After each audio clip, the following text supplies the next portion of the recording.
Hello বন্ধুরা, আপনারা সবাই কেমন আছেন? আশা করি ভালো আছেন। আমরা যাচ্ছি কলকাতায়, ডাক্তার দেখানোর উদ্দেশ্যে যাচ্ছি। আমরা ডাক্তার দেখাতে যাচ্ছি ব্যাঙ্গালোরে, কিন্তু ব্যাঙ্গালোরে যাওয়ার পথে রাতের কলকাতাকে আসলে আমরা একটু দেখানোর চেষ্টা করছি। এখন আমরা যাচ্ছি রাতে 9টার দিকে একটি গাড়িতে, গাড়ির ভিতর থেকে ভিডিও করছি। ভিডিওতে যাই হোক, ডাইনে বাইনে ঘুরিয়ে ঘুরিয়ে আসলে ভিডিও করছি, এবং আমি আমার স্ত্রীকে সাথে নিয়েছি এবং বাচ্চাকেও সাথে নিয়েছি। সাথে নিয়ে আর কি ভিডিওটি করছি এবং তাদেরকে ডাক্তার দেখানোর উদ্দেশ্যে যাচ্ছি। তার কিছু অংশ আপনাদেরকে আসলে দেখানোর জন্য চেষ্টা করছি। আসলে কতটা যে সফল হচ্ছি তা জানি না। গাড়ির ভিতর থেকে আপনাদেরকে দেখাচ্ছি যে সামনে একটি প্রোটেক্টেড কাঁচ আছে, কাচের ভেতর থেকে আসলে দেখাচ্ছি। সব সময় আসলে বাইরের দিকে ধরা সম্ভব হচ্ছে না, কেননা আসলে ফোনটা যদি হাত থেকে নিয়ে যায় সেই ভয়টাও অনেকটা আছে। যার কারণে ওইভাবে আর কি সবসময় পাচ্ছি না, যতটুকু সম্ভব দেখাচ্ছি। আপনাদের ভালো লাগলে আমাদের পরিশ্রমটা অবশ্যই সফল হবে, এটাই। আর চেষ্টা করছি যে আসলে আপনাদেরকে কতটুকু ভালো দেখানো যায়। এই সাইটে যেটা দেখছি আমরা, এটা হচ্ছে পিজি হাসপাতাল, এবং এর অপোজিটেই ডান সাইডে আছে রবীন্দ্র সরণি। রবীন্দ্র সরণিটা আসলে ওইভাবে দেখাতে পারিনি, গাড়ির চলার ভিতরে আসলে দেখানো হচ্ছে। তো আর দেখুন, রাতের কলকাতা আসলে দেখতে অনেকটা সুন্দর লাগে। আর এই যে সাইডটা আমরা দেখছি, এটা আসলে আমাদের বাংলাদেশে যেমন আছে আসলে অনেক খেলার জায়গা, আর এটা হচ্ছে ঘোড়া রেছের মাঠ। এই ঘোড়া রেছের মাঠে বিভিন্ন ছবি তৈরির সময় বিভিন্ন প্রডিউসাররা আসলে এখানে আসে, এসে এটাকে সিলেক্ট করে এবং এটা আসলে ইয়ে করে আর কি, আপনার বলবো ভিডিওতে ভিডিও রেকর্ডিং, এবং এখান থেকে অনেক শর্ট বা টেক নেয়। যেহেতু রাতের অন্ধকার বলে ওইভাবে দেখানো সম্ভব হলো না। কোরিওগ্রাফাররা আসলে শুটিং করে এই জায়গায়, এবং দেখুন দূরের আলোগুলো অনেক সুন্দর লাগছে চলন্ত অবস্থায়। আমার তো অনেক ভালো লেগেছে। যদিও তারপরে গাড়ি চলাকালীন আমরা বিভিন্ন ল্যাম্পপোস্টে বিভিন্ন লাইট দেখছি। লাইটটা ভালো লাগছে, মনে হচ্ছে সাজানো গোছানো একটা কলকাতা। আসলে অনেক সুন্দর। আসলে একটা সিনেমা এক সময় দেখেছিলাম যে রাতের কলকাতায়, তাতে এরকম কিছু দৃশ্য আসলে দেওয়া আছে। সেখান থেকে অনুপ্রেরণা পেয়ে আসলে কিছুটা আর কি আপনাদেরকে দেখানো এবং নিজেদেরকে উপলব্ধি করানো। যদিও আমরা যাচ্ছি হাওড়ার উদ্দেশ্যে, হাওড়া থেকে আমাদের ট্রেন আছে রাত্রে 11:30টায়, আমরা যাব ব্যাঙ্গালোর। কিন্তু সেই ট্রেনটা আমরা ধরবো রাত্রে 11:30টায়। এখন অবশ্য আমরা একটু জ্যামে পড়েছি, সিগন্যাল জ্যাম। ওই যে সামনে দিয়ে একটা ঘোড়ার গাড়ি যাচ্ছে, ঘোড়ার গাড়িটা আসলে নাটকীয় একটা ব্যাপার স্যাপার, যে আমরা হয়তো নাটক নভেলে দেখি সেরকম। আর সিনেমার যে ট্যাক্সি, আমরা সিনেমায় ভারতীয় অনেক সিনেমাতে দেখি যে ট্যাক্সির ব্যবহার, আপনারা দেখলেন ট্যাক্সিটা আসলে কিছুটা সিনেমার সাথে বাস্তবের অনেকটা মিল আছে এখানে। তা বেশ ভালোই লাগছে। আর পাশ দিয়ে ছোটো ছোটো ট্যাক্সিগুলো চলছে, আর সামনে দিয়ে দেখুন আসলে খুব ভালো লাগছে আপনার ওই লাইটগুলা। আমার কাছে তো বেশ ভালোই লাগছে।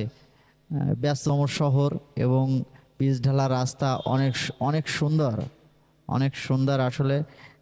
ভালো অবশ্যই লাগছে। যদিও আমরা ডাক্তার দেখানোর জন্য এসছি এদেশে, আমরা বাংলাদেশি, কিন্তু ওখানে আমার বাবুসোনা মামার কাছে, তার মামার সামনে আছে, আমাদের সাথে আছে। তার মামার কাছে জিজ্ঞাসা করছে এটা কি ওটা কি। সে বিভিন্ন ধরনের প্রশ্ন করছে। এটা সেনানিবাস, এখানে সেনাবাহিনীদের আসলে ট্রেনিং ফ্রেনিং হয়, বা বাংলাদেশে যেরকম আছে আর কি সেনাবাহিনীদের বিভিন্ন চত্বর, বিভিন্ন একাডেমি, সেরকম আসলে এটাও একটি সেনাবাহিনীর একাডেমি।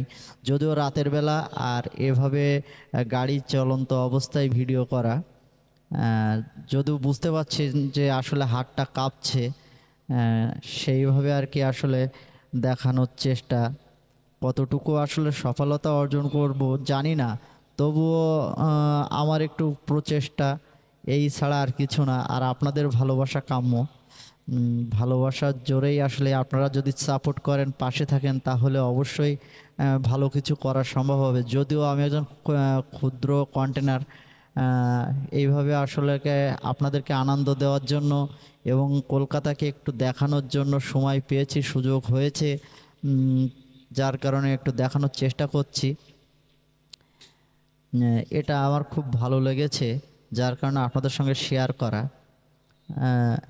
আর এই পাশে আছে স্পোর্টিং ক্লাব। এই স্পোর্টিং ক্লাবটা আপনারা একটু দেখুন, ওই যে এখান দিয়ে দেখা যাচ্ছে হালকা হালকা অনেক, ওই যে স্পোর্টিং ক্লাব যেখানে আপনার ইডেন গার্ডেনটা, এই যে ইডেন গার্ডেন স্পোর্টিং ক্লাব এবং ইডেন গার্ডেন আছে পাশাপাশি, যেখানে সৌরভ গাঙ্গুলি, সচিন টেন্ডুলকার এবং ভারতের অনেক বড় বড় খেলা এই ইডেন গার্ডেনে হয়।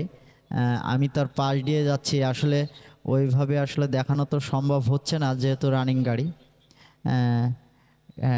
এই যে ইডেন গার্ডেনটা আসলে অনেক সুন্দর একটা জায়গা, যেটা আসলে হয়তোবা ওখানে দাঁড়াইলে একটু দেখানো সম্ভব হতো। এটা হচ্ছে ইডেন গার্ডেনের গেট। আকাশবাণী ভবনও পাশাপাশি, যেটার আকাশবাণী কলকাতা ভবন মানে রেডিও সেন্টার, সেটাই দেখালাম। রাগ আর একটু রাস্তাঘাট দেখুন, আসলে অনেক সুন্দর লাগছে, খুব ভালো লাগছে। আর দেখুন কত বহুতল ভবন এবং সুন্দর করে আসলে তৈরি, অনেক লাইটিং করা, নিচ থেকে লাইটিংগুলো এমনভাবে করা যে আসলে অনেক সুন্দর লাগছে, বাড়ির দৃশ্যটা অনেক সুন্দর লাগছে। এটা ভারতীয় পতাকা বা ঝান্ডা, এটা আমার মনে হয় বিশেষ কোনো একটা জায়গা, যদিও আমি এটা জানি না যে আসলে এই জায়গাটা কি। জানার মতো আসলে পরিবেশ আমার হয়নি। তারপরেও দেখুন আপনি বাড়িগুলো অনেক সুন্দর, আসলে এগুলো বাড়ি না, কোনো ভবন, বহুতল ভবন। এটা বাবুঘাটের দিকে, আসলে ওই রোডটা বাবুঘাটের দিকে গিয়েছে, এখান থেকে ডান সাইডের দিকে, এই যে এখান থেকে বাবুঘাটগুলো গিয়েছে, এই যে বাবুঘাট এলাকা, বাবুঘাট বা বউবাজার, এর ভিতরেই আর কি সব কিছু। এখানেই